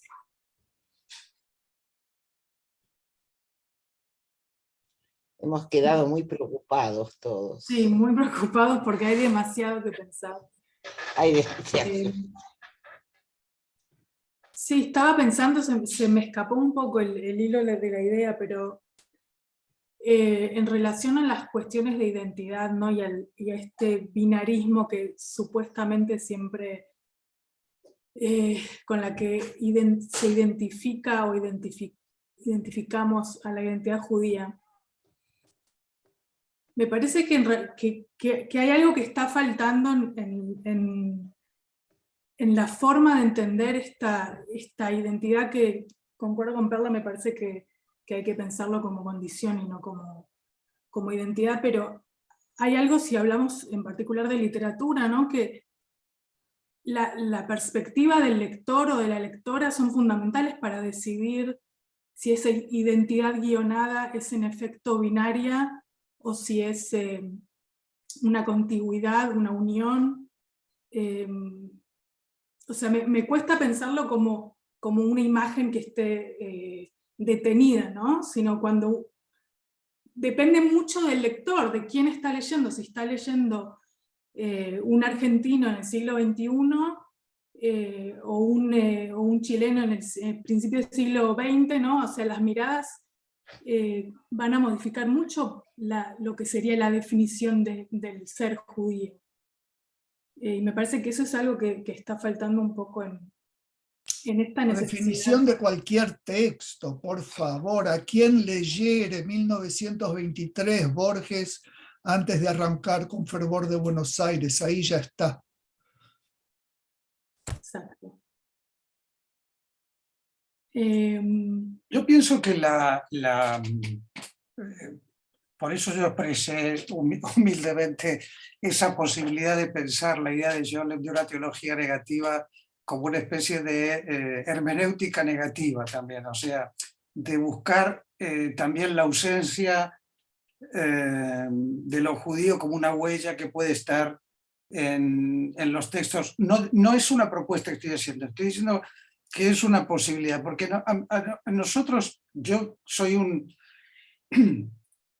escritor, crítico de una escuela, diría, yo provengo de una formación formalista, si me permiten la redundancia, es decir, de la escuela que lee los textos sin preocuparse en primer lugar por los datos biográficos del autor. Me interesan los textos y me interesa la autonomía del texto, me interesa cómo funciona, digamos, eso que en el límite y casi de una manera abusiva hacen Jacobson y Levi-Strauss cuando leen a Baudelaire, digamos, esa sería un poco la escuela de la que yo provengo. No me interesa mucho que me digan si el poeta estaba, lo había dejado la novia o estaba sin dinero cuando escribió el poema. Luego, ¿por qué cuando vamos a leer literatura de autores judíos restituir algo que no hacemos con los otros? Digamos, tener en cuenta que el autor provenía de una familia judía, que sus padres... Eso me parece peligroso hacia mí mismo, porque estoy haciendo estoy incurriendo en una escuela de crítica de la que yo en principio no formo parte, ¿no? Luego, sin embargo, de alguna manera nos vemos obligados a eso, ¿no? Cuando hablamos de literatura judía escrita por judíos, guionada, etc. Por eso yo digo que nosotros estamos todavía en la fase de preguntas, que sin lugar a dudas creo, como hemos intentado demostrar, ya da lugar a ciertos debates y a ciertas borradores de respuestas, digamos. Pero me parece que esta es una pregunta que es interesante porque toca, casi diría, a la ética crítica que nosotros practicamos al hacernos cargo de estas cuestiones, ¿no? Sí, Perla. Perdón que hablo tanto, me entusiasmé con todo lo que están diciendo acá. Estaba pensando en algo como lo que decía Edgardo recién, pero no en referencia a la literatura, sino la lectura. Uno puede pensar que hay una lectura judía o un modo judío de la lectura, no necesariamente en judíos. Yo estaba pensando en un autor que es Héctor Murena, atento lector del Talmud, y fue quien introdujo el texto de Benjamin a la lengua castellana. Fue el traductor de Benjamin al castellano. Incluso en un momento en que se lo despreciaba a Murena, porque él escribió en los años 60, años de militancia y de escritura social y qué sé yo, y a él se lo despreciaba como un místico, un tipo que estaba en las nubes, y él hace una idea del tiempo. Él dice, para ser contemporáneo hay que volverse anacrónico. Esa temporalidad justamente aparece en un escritor argentino que adquiere por alguna razón, accede a un modo de lectura judío. Con lo cual, y al revés, qué sé yo, podemos encontrar en la historia argentina, hay literatura argentina en yiddish, que seguramente es literatura, así como hay literatura argentina en inglés. ¿Cómo se llama? Se me fue el nombre. El inglés de los huesos. Bueno, ya me voy a acordar. Benito Lynch. Benito Lynch. Perdón, Benito Lynch, pero además estaba pensando en Hudson. Hudson. Sí. Bueno, esto quería... Pero fíjate, Perla, que lo que vos estás diciendo, a mí me parece, o sea, te diría, estoy de acuerdo, pero es discutible. O sea, si estuviera aquí gente que yo conozco y que no voy a nombrar, te diría, Hudson pertenece, en todo caso, a la literatura inglesa con temática argentina, digamos, no lo sé. Pero quiero decir, lo de Murena me parece muy interesante también. Borges es infinita la relación de Borges con el judaísmo y problemática. Pero Borges, la relación de Borges con el judaísmo es más por su ironía, por su lectura, que por el poema Israel y con el delirio de la sangre griega y judía. Pero fíjate que en un libro también tardío, yo estoy un poco con los libros tardíos, pero en el informe de Brody, que es un libro tardío, hay un cuento rarísimo en Borges que es Guayaquil, sobre el encuentro de San Martín y Bolívar, donde son dos historiadores que se disputan, digamos, el legado de ese encuentro ya a finales del siglo XX. Y uno de esos historiadores es un judío alemán que se llama Zimmermann. No hay ninguna necesidad de eso. ¿Por qué Borges lo pone a Zimmermann como uno de los que se está disputando el legado del encuentro entre Bolívar y San Martín en Guayaquil, donde se decide el destino de América Latina? Es muy curioso. Bueno, no sé. ¿Qué te dice? Estoy pensando también en algo que aquí no hemos dicho. Edgardo, perdón, pero ¿qué es lo que te dice eso? El hecho de que ponga a un historiador judío que es el que finalmente decreta cuál es la manera de enfrentarse a eso. ¿Qué es lo que te dice?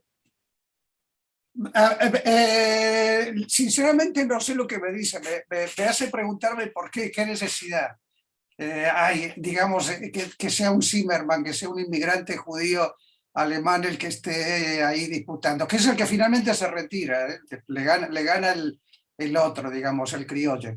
Pero, o sea, como igual que San Martín y Bolívar, uno de los dos se tiene que retirar. Pero me hace preguntarme por qué, digamos. A mí me recuerda la historia de Boleslao Levin, que Borges la contó, el pogrom frugal, que no le dejaban entrar a Boleslao Levin en la biblioteca a la parte de los investigadores porque era judío, y se tenía que retirar. Sí.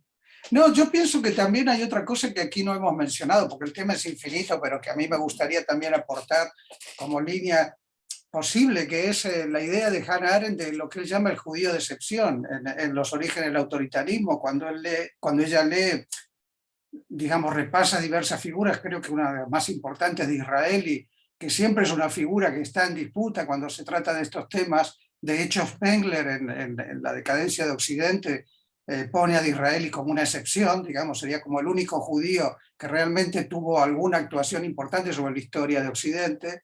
pero Hannah Arendt lee a Proust desde la perspectiva del judaísmo de Proust, como uno de los llamados judíos de excepción. Entonces, ese tipo a mí me parece que sería interesante para nosotros, y es la línea en la que yo estoy pensando ahora, antes de ir a tratar de determinar qué es aquello específico, la literatura judía, argentina, chilena, mexicana, eventualmente israelí, cosa que evidentemente yo no puedo hacer por incompetencia, sino cuáles son los instrumentos críticos con los que nosotros podemos abordar esa cuestión, ¿no? Como decir, antes de poner el microbio, ¿cuál es el microscopio que yo voy a usar? ¿En qué medida ese microscopio el cielo puede distorsionar o está limpio o no? Si es que tal cosa puede existir, ¿no? Yo creo, Saúl, que a lo mejor tu pregunta va por el lado, no sé si es esa la idea, digamos, de que Borges está pensando que hay una cierta, hay una cuestión que me parece que está muy vinculada a todo esto, que es una idea que ya no tiene que ver con el judaísmo, sino que es una idea americana, y que tiene que ver con Spengler precisamente, que es América se tiene que hacer cargo del legado cultural de Occidente que Europa ya no puede mantener, ¿no? Sobre todo después de las dos grandes guerras. Spengler escribe La decadencia de Occidente después de la Primera Guerra y se acerca, digamos, peligrosamente a lo que será la catástrofe, digamos, nacionalsocialista. Pero dentro de esa posición americana, entonces el judío también tendría su propia posición, que es la de hacerse cargo del legado judío que Europa haya destruido, ¿no? Hasta la fundación del Estado de Israel, donde las cosas empiezan otra vez a recolocarse, pero esa situación probablemente también debe ser tenida en cuenta, la posición del escritor americano dentro de lo que es la posición americana en general, ¿no? Que es una posición particular, no es la misma posición europea, ¿no? Me parece. Eso es lo que plantea también Albert Memmi, ¿no? Cuando dice, o sea, después de la Shoah, el judaísmo o la judeidad será en América. Fíjate que eso que está diciendo Valentina es interesante porque de alguna manera es lo que aparece en varios pensadores americanos desde finales del siglo XIX, un poco lo que está en Emerson, un poco lo que está en el Lugones del Payador. Occidente ahora es América porque Europa no puede seguir haciéndose cargo de un legado que ya no puede, para utilizar un término de moda que a mí me parece horrible, pero que me viene a la cabeza, gestionar. Es decir, está en Alfonso Reyes esa idea, cuando Alfonso Reyes da una conferencia que se llama la posición de América. Está en Borges, por supuesto, está en Lezama Lima, es decir, el nuevo lugar de Occidente donde la cultura occidental renace con fuerza es América, ¿no? No solo para el judaísmo, sino para toda la cultura occidental. América se hace cargo de lo que Europa ya no puede sostener y esa es su fuerza frente a su falta de historia, digamos. La falta de tradición del escritor americano se remunera con el hecho de que es él ahora el depositario. Henry James también lo dice eso, ¿no? Es decir, es una posición que atraviesa todo el continente americano, no solo la de los judíos. Y de actualidad terrible, ¿no? Porque frente a la vulnerabilidad de Europa hoy, ¿no? Pero además pensar si América, y no me refiero solo a Norteamérica, ¿no? Escribe historia de la misma forma en que Europa la escribía o la sigue intentando escribir, o pensando, volviendo a tu ejemplo del relato de Borges, me parece que ese historiador se aparece porque la misma idea de historiador judío no existe, o sea, o prácticamente no existe, es una excepción, ¿no? Entonces, ¿qué hubiese sido ese historiador relatando la historia de Latinoamérica?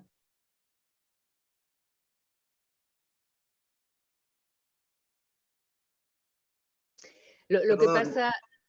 Sí. No, me parece que que es un poco artificial, o que tal vez pensar en términos también de oposición entre América y Europa, ¿no? O el pasado y el futuro, o sea, es un poco anacrónico hablar así. Y justamente lo que me parece que, bueno, nuestras preguntas se encaminan a vincular Europa y América desde la literatura judía o desde los escritores judíos, pero justamente a cuestionarse cuál es el lugar de Europa. No es solo el origen, el pasado, y justamente hay muchas más redes ahora, ¿no? Yo no planteo una oposición, si no digo que es no lo digo una por ti, forma de escribir la historia. no lo digo por tu comentario, sino por todo lo que venimos diciendo. Perla, ¿ibas a decir algo? Saúl también. No, Saúl, solo que me tengo que ir, así que agradezco haber podido escuchar y aprender. Así que abrazos y nos seguiremos viendo. Chao, gente. Gracias por Chao, participar. Saúl, gracias. Chao, ustedes. Yo nunca pensé en esta cuestión de Guayaquil que vos mencionaste, pero se me ocurre interesante, no sé, abordarlo por el lado de que la figura que está representando en ese cuento a San Martín sea un judío, o sea, el perdedor sea un judío.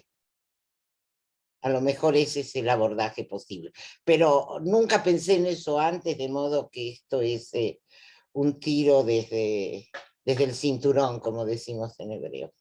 Pero Florinda, aquí venimos todos a ser tirados del cinturón. Nosotros somos unos aficionados atrevidos, nada más. en cuanto a los tiros estos, quería decir sobre la figura del historiador judío. Existió un movimiento que se llamó los historiadores, justamente, fines del siglo XIX, comienzos del XX, en Europa Oriental. El centro era en Varsovia, pero no solo, donde se consideraba la práctica histórica como un modo del judaísmo. Uno de los integrantes de este movimiento fue Emanuel Ringelblum, que fue el que después va a organizar el archivo del gueto de Varsovia, dejando todo pensando que ese modo de actividad histórica era un modo de resistencia, cosa que resultó siendo, porque esos fueron los más valiosos testimonios que hubo para reconstruir la historia. De modo que la práctica histórica tiene una presencia muy importante en la tradición judía. La idea del Samler, que es lo que aparece en la novela de Bellow, en el nombre del personaje, tiene que ver con eso, con una cosa que decía un historiador, que era Simón Dubnov, que decía tomar la propia historia en las propias manos, porque la historia judía era, sobre todo la historia del judaísmo oriental europeo, la historia en Yiddish, era despreciada como irrelevante, como poco valiosa, como no valía la pena molestarse. Haría una diferencia, en todo caso, entre la construcción del archivo, ¿no? y la construcción de la narración histórica. Tiene un texto... ¿No te escucho? La diferencia entre la construcción del archivo y la construcción de una narración histórica. Ah, O sea, Es que que eso vendría es a ser eso de el ser historiador y eso es exactamente. O sea, sería la oposición entre la crónica y la historia. La crónica es el registro de hechos importantes, o bueno, que quien los anota considera que son los hechos importantes, pero sin un análisis de esos. no, pero yo estoy hablando de un movimiento de historiadores. Sí, vos estás hablando de movimiento historiador. Lo que yo quiero decir bueno, voy a decir algo, se me ocurre ahora y a lo mejor es una pavada y a lo mejor es un exceso de audacia, pero los que tienen el poder, los que tienen seguridad en sí mismos porque tienen el poder, registran crónicas. Piensen ustedes en las crónicas del, no sé, de Egipto, del antiguo Egipto, de los faraones y de los grandes imperios. La historia, que es tratar de no solo mantener la información sobre el pasado, sino tratar de entender lo que ocurrió en el pasado, yo creo que se genera a partir de una duda, un problema, una situación de falta de poder, una necesidad de entender. Y entonces, en ese sentido, la historia sí tendría algo, tendría una fuerte conexión con los judíos, por cuanto el judío, por un montón de razones, casi desde el inicio de su trayectoria, se planteó preguntas de por qué le había pasado a su pueblo las cosas que le habían pasado. Vuelvo a decir, a lo mejor es una gran pavada y lo estoy largando como algo que se me ocurrió ahora, pero en ese sentido sí, la historia sería una actividad, la historia es una actividad de los que dudan, de los que quieren entender, porque no está tan claro. Quizás a los demás les alcanza con saber cuándo reinó Tutankamón y qué ciudades conquistó, y no hay discusión al respecto. Cuando empieza a haber una discusión sobre el pasado, ahí surge la historia, ¿verdad? Bueno, en la tesis de Ringelblum de su doctorado es un ejemplo de lo que estás diciendo, Florinda. Su tesis no leí el doctorado de Ringelblum. Bueno, la tesis de él es la comunidad judía en Varsovia en el siglo XV. El detalle es que la comunidad judía en Varsovia en el siglo XV estaba prohibida. Pero él explica cómo había en Varsovia una comunidad judía que en realidad estaba prohibida. Esa pregunta se la plantea en su doctorado en la Universidad de Varsovia. Digo, como ilustración de lo que acabas de decir. Sí. Ok, bueno, muchas cosas para pensar. Sí. Me gustaría remarcar en este temita en particular no es que quisiera decir que no hay historiadores judíos, sino que el concepto, ¿no?, de historizar desde lo judío es diferente que desde la cristiandad, digamos, ¿no? Y está el texto muy lindo, la introducción a Zhor de Yerushalmi, que me gusta mucho cómo explica esta excepción, ¿no?, de los historiadores judíos, de cómo, o de cómo no los identificamos como tales simplemente, pero porque la narración juega en otras dimensiones, la narración de la historia. Bueno, ¿algún otro comentario o quieren decir algo más a modo de cierre, Edgardo y Valentina? Agradecer a todos, porque ha habido muchas puntas, ¿no?, para seguir.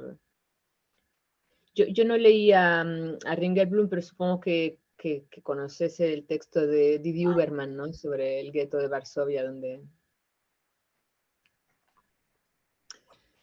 Sí, a mí bueno, me parece... Sí. No, también lo mismo. Agradecer desde ya por la invitación, porque a mí, creo que a Valentina también, me obligó a volver, repensar, retomar, hacer nuevas lecturas, y creo que, insisto, creo que siempre los que estamos hablando de estas cuestiones nos estamos preguntando cuál es nuestro territorio, cuáles son sus límites, cuáles son sus leyes, cuáles son sus objetos, y eso a mí me parece extremadamente interesante. Bueno, creo que también es un poco no quiero exagerar, pero ahora que hablabas de Yerushalmi, yo me acordé de Derrida y Espectros de Marx, digamos, y el mal de archivo y la manera en que se pelea con Yerushalmi, y a la vez también en una discusión que podríamos decir una discusión judía, ¿no? Y me parece bueno, que ese es el marco en el que nosotros estamos o aspiramos a estar, y me parece que es extraordinariamente estimulante, aunque no lleguemos a ninguna conclusión. Bueno, porque siempre va a faltar la última página, Edgardo. Siempre la última página está guardada. Es curioso, porque es medio borgiano esta cosa de que nunca va a haber una última página. Siempre va a estar agregando una página más. Y eso es la actitud judía más propiamente judía, más específicamente judía. Muchas gracias. Gracias a En todos. todo caso, quiero decir que tanto para Valentina como para mí, estos intercambios con ustedes son fundamentales porque ustedes saben cosas que nosotros no sabemos y nos pueden decir si lo que estamos diciendo es un disparate o tiene alguna, ¿cómo decir?, alguna pertinencia, ¿no? Mira, por otro lado, quien hace muchos años, décadas ya, que está en un tema, de repente también corre peligro de perder otras perspectivas, otros puntos de abordaje, de modo que es muy interesante también ver otras cosas, ¿no? Gracias. Bueno, muchas gracias, gente. Gracias, Cintia, por organizar este. ¿Ustedes se dan cuenta qué judío ha sido este debate? Todas las ideas y todo este puzzle que nunca se termina de armar del todo. Desde su título hasta su anteúltima página. Absolutamente. Muchas gracias, nos volvemos a ver el 28 de marzo y la verdad fascinante. Felicitaciones Edgardo y Valentina. Ojalá haya continuación. Chau, chau. Muchísimas gracias. Chao. Hasta Mil pronto. gracias.